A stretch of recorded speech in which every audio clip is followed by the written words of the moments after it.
Hello tout le monde! Donc aujourd'hui on se retrouve pour une recette un peu spéciale. J'avais mis sur mon Instagram un petit sondage.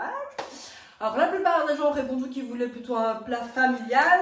Pas de bol, ce sera un plat simple mais gastronomique. Voilà, désolée, je vais faire des déçus, mais bon, c'est comme ça.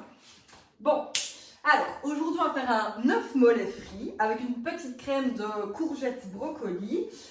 Et on va décorer tout ça avec une petite sauce grecque à l'aneth et à la ciboulette.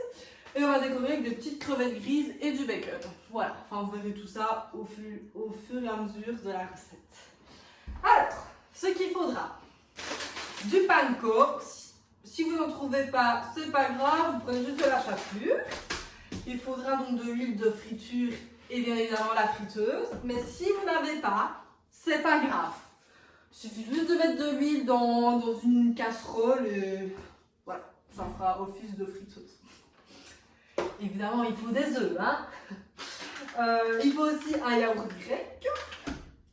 Bon, s'il n'est pas grec, c'est pas grave, hein, juste un yaourt nature. De la ciboulette, de l'aneth, des petites crevettes grises de l'Amérique du Nord, 100% belge. Il faudra aussi du bacon. Là, je monte les 2 paquets, mais en vrai, pas autant de bacon, surtout qu'on n'est que 2. Pour la petite déco, mais ça c'est facultatif, des petites germes de poro. Voilà. Il faudra du parmesan, évidemment, de la crème, du brocoli, hop, mince, et de la courgette. Donc ici, c'est vraiment fait pour 2 personnes. Hein. Donc, si vous êtes 10, avec 4 têtes de brocoli, vous n'aurez jamais assez. Bref, je vous laisse faire les calculs. Voilà, mais on va commencer par la petite crème de brocoli courgette. Voilà, on va commencer par ça. Bon, vous aurez donc besoin d'une casserole, de brocoli et de courgettes. Donc la première étape qu'on va faire, c'est cuire le brocoli et la courgette ensemble. Et puis on blendera tout ça. Voilà, ben, vous verrez bien quoi. Mais on va commencer par ça. Je vais essayer de ne pas m'éparpiller. Hein. Je vais faire un effort parce que je vais éparpiller très vite. Voilà, donc vous coupez le brocoli en petits morceaux. Hein. Plus il sera petit, plus vite il cuira. Voilà, vous allez faire fristouiller tout ça dans une casserole. Voilà.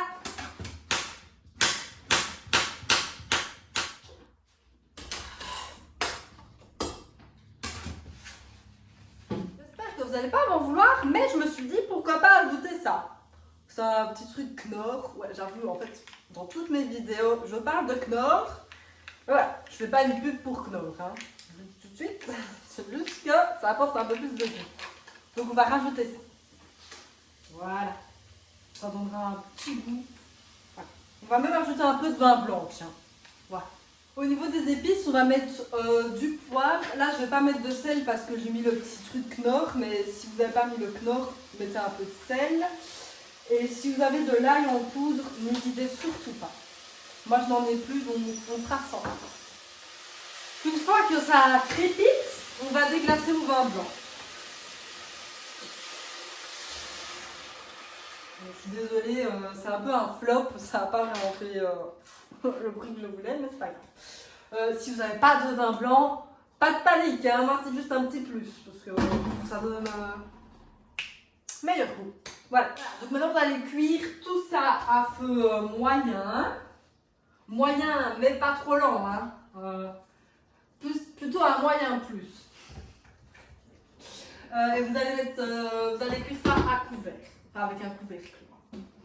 Voilà. Et voilà, donc vous allez faire mijoter ça pendant 15 minutes. Allez, on se retrouve après. J'ai une petite comique parce que je dis ouais, à tantôt, mais en fait, en attendant, on peut faire notre petite sauce à l'aneth, hein. Voilà. Donc je vais vous dire tout ce qu'il faudra préparer.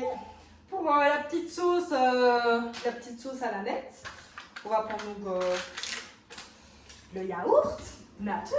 Il n'est pas censé être grec, mais s'il est grec, je trouve qu'il est meilleur. Voilà.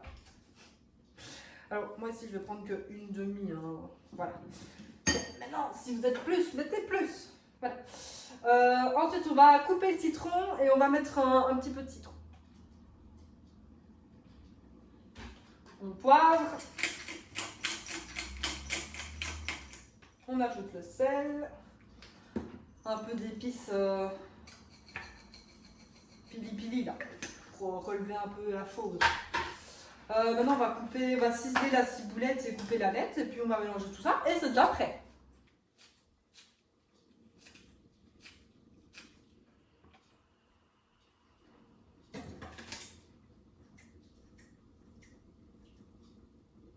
Je serais vous, je dirais pas, je mettrais pas beaucoup d'amettes, juste un petit peu, parce que moi je trouve ça un peu écœurant, mais faites à votre convenance. Si vous aimez bien l'ail, vous pouvez aussi en rajouter, mais moi je ne vais pas en mettre. Voilà, comme ça vous savez que si vous êtes un fan d'ail, vous avez la possibilité d'en mettre dedans. Bon, ben maintenant, il ne reste plus qu'à filmer tout ça et mettre au frigo. Hein. Et filmez bien avec le film plastique, pas avec votre caméra.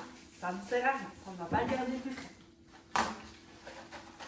Si jamais vous trouvez que quand vous cuisez le brocoli et la courgette c'est un peu trop sec, n'hésitez pas à rajouter un petit peu d'eau, hein, parce qu'il ne faut pas que ce soit super sec. Il faut quand même qu'il y ait un petit jus. Voilà.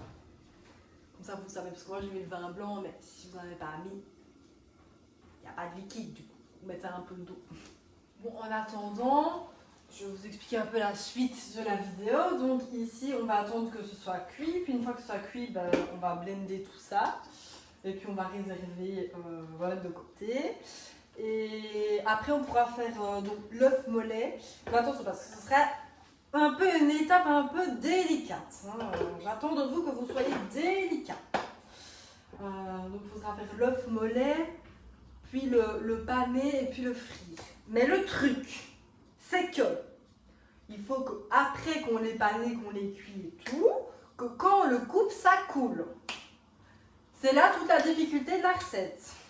Donc je croise les doigts pour qu'il soit réussi. Mais ça va aller, hein. Je crois en vous, vous allez y arriver aussi. Ça sonne.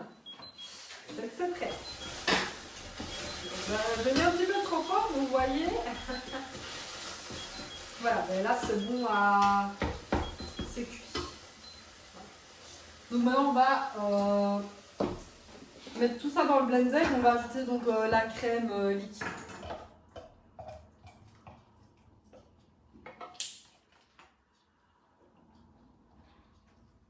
La crème vous ajoutez en fonction de la consistance que vous voulez. Moi je pense que je vais mettre la moitié.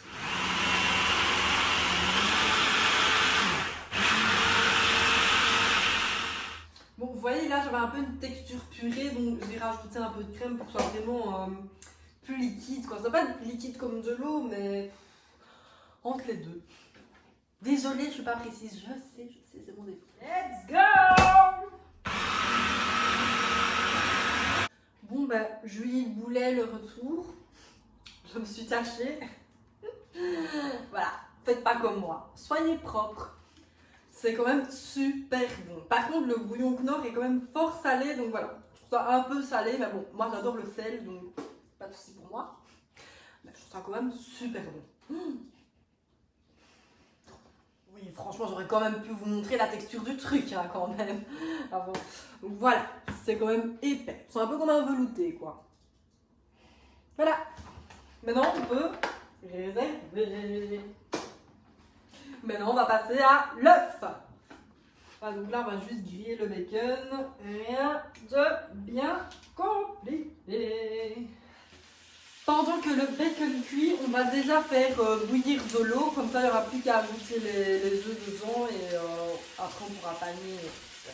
Bon, ma petite astuce pour que l'eau bout plus vite, c'est qu'on met dans la bouilloire. Voilà, donc le bacon est cuit. Un peu cramé, mais ça va. Préparez aussi un bol, un grand bol, voilà, d'eau froide. Comme ça, une fois que les œufs sont cuits, on les met dans l'eau froide. Et puis on les décortique, ça sera plus facile. Et si je ne m'abuse, je pense qu'en mettant du vinaigre dans l'eau, la coquille d'œuf n'éclatera pas. Donc on va tester. peut-être de la merde, hein, je sais pas trop. Mais il me semble. On va tester. Hop. On attend que ça bout. Et puis on met les œufs, on les cuit 5 minutes 30. Précisément. 5 minutes 30. Puis on les sort, on les met dans l'eau. Pendant ce temps-là, on peut peut-être déjà allumer la friteuse pour que l'huile chauffe déjà. J'ai oublié de préciser, l'huile pour la friteuse doit être à 180 degrés. Alors pendant que ça cuit, on va déjà prendre dans un petit plat, on va battre 2 œufs. On va mettre dans un autre plat de la farine et dans un autre plat le panko. Je sais pas trop comment on dit. Vous m'avez compris. Voilà. Ou la chapelure. Si vous n'avez pas de panko, c'est de la chapelure. Voilà, donc j'ai préparé la farine, l'œuf et le panko. Parce que d'abord on va plonger dans la farine, puis dans l'œuf, puis dans le panko. Et puis dans l'œuf et puis dans le panko. Pour être sûr que ce soit bien croustillant et qu'il y ait vraiment cette croûte. Donc on va aussi réchauffer tout doucement la crème de brocoli. On va garder le bacon au chaud. Comme ça après il suffira juste de dresser l'assiette et puis déguster. Bon voilà, j'ai dressé l'assiette. Ne regardez pas derrière, c'est un peu le bazar. Mais voilà ce que ça donne. Voilà. Bon, on va déguster, on va voir si ça coule. Je vous avoue, j'ai un doute. Bon, c'est semi-coulant, enfin voilà. Normalement, c'est censé couler plus que ça. Voilà. Ah bon. Le goût est sûrement là.